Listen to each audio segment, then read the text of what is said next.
काठिया बाबा पुराने काठिया स्थान के संस्थापक। वृंदावन में पुराना काठिया आश्रम में बहुत पुराना स्थान है, निम्बार्क संप्रदाय का। सिद्ध पुरुष थे काठिया बाबा, इसमें कोई संदेह नहीं, भगवत प्राप्त पुरुष थे, महान योगी, महान समर्थ पुरुष थे। ठाकुर विजय कृष्ण गोस्वामी जटिया बाबा गौड़ी संप्रदाय के सिद्ध संत, उन्होंने उनके अनेक प्रसंग लिखे हैं। काठिया बाबा, जटिया बाबा और पहाड़ी बाबा, ये तीनों एक ही काल के महापुरुष थे। तीनों का परस्पर बहुत प्रेम था। एक गौड़ीय संप्रदाय के जटिया बाबा, रामानंद संप्रदाय के पहाड़ी बाबा और निम्बार्क संप्रदाय के काठिया बाबा, इन तीनों का बड़ा भारी प्रेम था परस्पर। और तीनों का ही वृंदावन में स्थान था।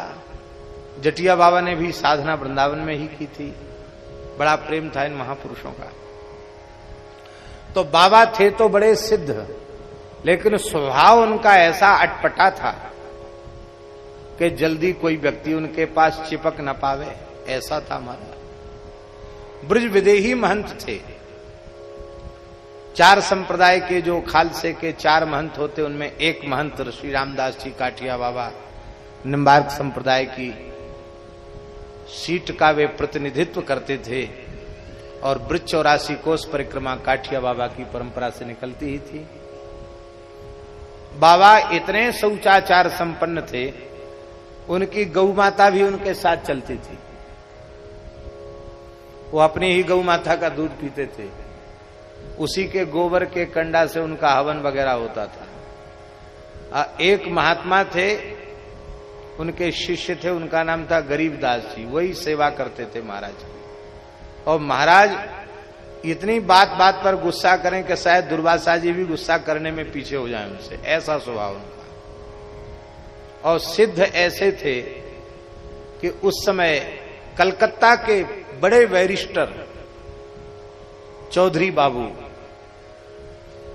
जिनका आगे चलकर नाम श्री संतदास काठिया हुआ, तो रामदास जी काठिया बाबा के उत्तराधिकारी शिष्य हुए। महाराज हाई कोर्ट कलकत्ता में था, सुप्रीम कोर्ट लंदन में था, अंग्रेजी शासन की बात। तो चौधरी बाबू छत पर सो रहे थे, गर्मी का समय था, और काठिया बाबा आकाश मार्ग से आए। ऐसे सिद्ध योगी थे। हे चौधरी उठ, साधन कर, साधन कर। भजन करने आया, सोने नहीं आया, भजन कर, भजन कर। क्या भजन करूं? बोले बैरिस्टरी काम नहीं देगी, भजन करेगा तो ही पार पड़ेगा। क्या करूं? तो नाम बता, ये नाम जपा कर। और वो तो कृपा करके बाबा चले आए। अब चौधरी बाबू बैरिस्टरी छोड़ के पूरे भारत में घूमे। वो महात्मा जिन्होंने आकाश मार्ग से आकर जगाकर कृपा की, वे कौन है? और वो घूमते घूमते आए वृंदावन में, तो देखा बाबा एक लंगोटी लगाए, काठ का आड़बंद पहनते थे, धूना चैतन्य था। और महाराज किसी चेले पर बहुत बिगड़ रहे थे, खूब गाली दे रहे थे उसको। सोचे महात्मा तो यही है जिनका हमने दर्शन किया। दुबला पतला शरीर था काठिया बाबा का, बड़ा चोर, हल्ला गुल्ला मचा रहे हैं, यही संत हैं। बैठ गए। पक्का हो गया कि भाषा, वाणी, शैली, स्वरूप यही है, यही महापुरुष है। कहां से आया बच्चा? कलकत्ता से आया है। हाँ महाराज कलकत्ता से आया। ठीक है, ठीक है, ठीक है। आना जाना शुरू हुआ। अनेक चमत्कार भी उन्होंने देखे, लेकिन मन में सोचा कि मैं पढ़ा लिखा आदमी और ये महात्मा इतने खरे स्वभाव के, इच्छा तो हो रही कि घर द्वार संसार छोड़ के बाबा जी बन जाऊं, लेकिन इनके पास हमारा गुजारा होगा कि नहीं। तो थोड़ा देख लें इनके पास रह के कि हमारी गुजर बसर हो पाएगी कि नहीं। कहीं ऐसा ना हो कि चेला बनने के बाद फिर भाव कम हो, फिर भागना पड़े इधर उधर। पढ़े लिखे आदमी में बहुत विचार होता है। लंदन में पढ़ाई की थी उन्होंने। तो राम जी 84 कोस की परिक्रमा में वो बाबा के संग हो लिए। गरीबदास जी रसोई बनाते थे, और अकेले महाराज की, सबकी रसोई नहीं, सबकी रसोई तो पंगत में बनती थी। महाराज बहुत पवित्रता से रहते थे, इसलिए उनका सब अलग ही हिसाब किताब था बाबा का। तो गरीबदास जी बनाते, पवाते और उसी उनके प्रसादी जो बच जाता उसी को वो पाते। और बाबा डांटते, फटकारते, मारते उनको, सबके बीच में बहुत उनका अपमान करते। मन में सोचते चौधरी बाबू, आश्चर्य की बात है, सेवक के प्रति तो सबका प्रेम होता है, लेकिन कोई दुश्मन के साथ ऐसा व्यवहार नहीं करेगा। बेचारे को जब देखो तब गाली देते हैं, जब देखो तब उसको अपमान करते हैं, मारने पीटने लग जाते हैं, ठीक नहीं है। मन में सोचते कहीं हम भी चेला बने, हमारे साथ ऐसा हुआ तो हम तो भाग खड़े होंगे, हम तो नहीं एक दिन भी रुक पाएंगे। मन में सोचते। एक दिन ऐसा हुआ कि गरीबदास जी बना रहे थे रसोई महाराज की, अमनिया ठाकुर जी का, और टाट से जगह घेर दी जाती थी, गाय के गोबर से लिप जाता था। एक महिला बंगालीन आई और उसने आकर केवल टाट को छूकर ऐसे देख लिया कि भीतर क्या हो रहा है।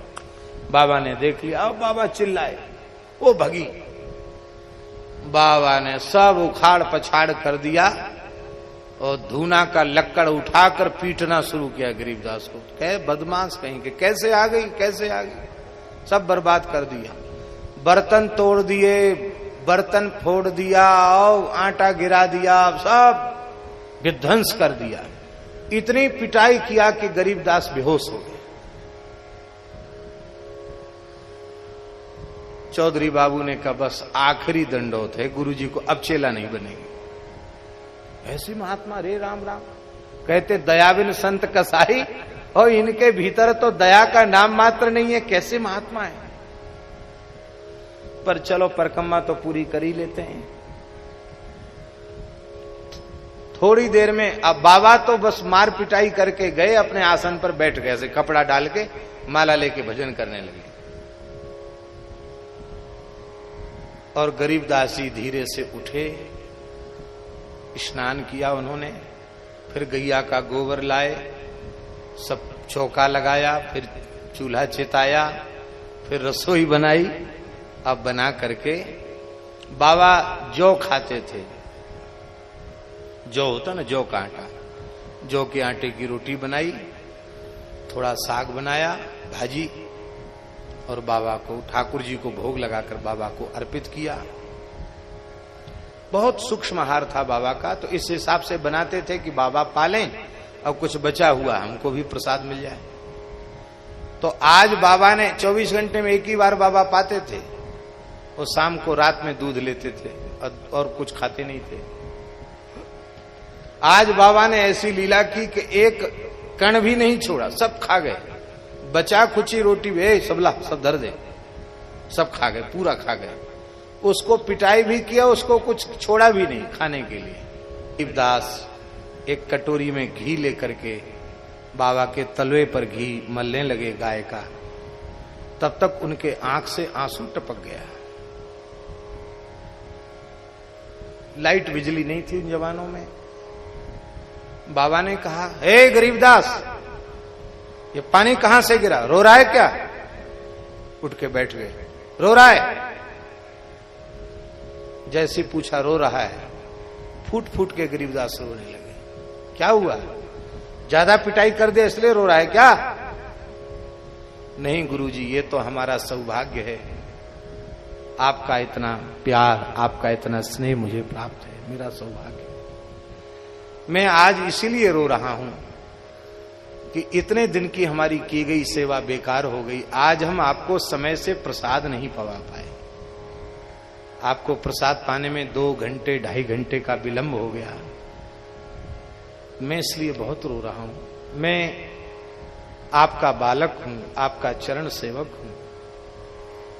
बस एक ही प्रार्थना है। वहीं बैठे थे, उसी समय बाबा ने उठा करके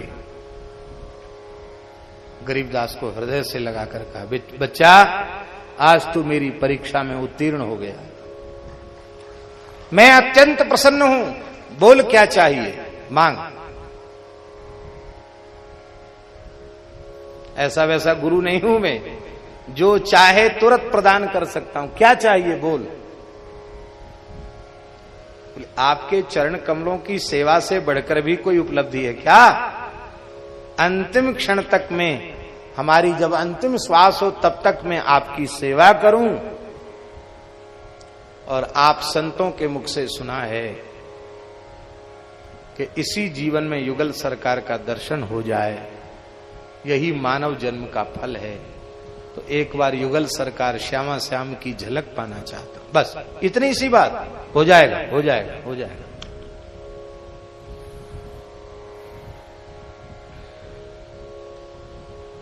अब समझ में आया बैरिस्टर बाबू की कि ये बात है, ये जो गाली गुप्ता करना, मार पिटाई करना, ये सब ऊपर का नाटक था, ये खाली परीक्षा ली जा रही थी। और आज उसका अंतिम पेपर था और अंतिम प्रश्न पत्र में आज ये साधक उत्तीर्ण हो गया। उसके बाद फिर बाबा ने कभी गरीबदास को डांटा नहीं, फटकारा नहीं। फिर व्यवहार उनका एकदम बदल गया। और लोगों से करते, पर गरीबदास परीक्षा में पास हो गए, अब तो क्या है। कुछ समय बीतने के बाद जो घटना घटी उसको हम बता रहे हैं।